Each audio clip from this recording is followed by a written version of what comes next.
L'Afrique se fera sans doute avec les politiques, mais elle sera incomplète.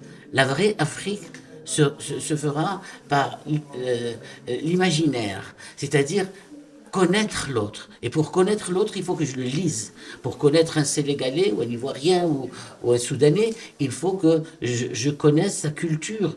Et donc, ce genre de festival nous rapproche les uns des autres. Et c'est de cette façon que l'Afrique se construira. L'Afrique se construira, c'est-à-dire on va se mettre à rêver de l'Afrique. On va cesser de rêver d'ailleurs. Nous, les écrivains, les Maghrébins, on regardait toujours vers le nord. Et bien maintenant, moi, j'ai envie de regarder vers le sud.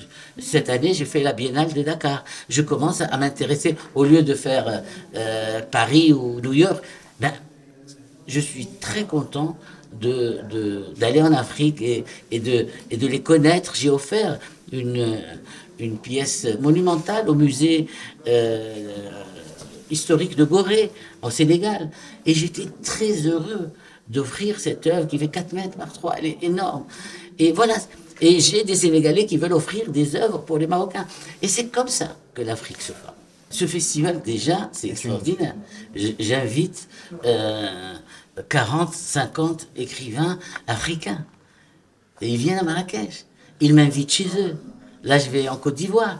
Mais c'est ça, la vraie construction de l'Afrique. C'est les imaginaires. Je dois les connaître, mes voisins. Tous mes voisins, j'ai l'habitude de les rencontrer à Paris, à New York ou à Berlin. Tous les grands plasticiens, Malik Sidibé, je l'ai découvert à la Fondation Cartier à Paris. Youssou N'Dour, je l'ai rencontré au tristement célèbre Bataclan. C'est-à-dire, au Salon du Livre de Paris, je rencontre tous mes voisins. Ça suffit. Il est temps que je rencontre mes voisins, soit chez moi, soit chez eux. Voilà. Et donc ça, c'est le but de notre festival.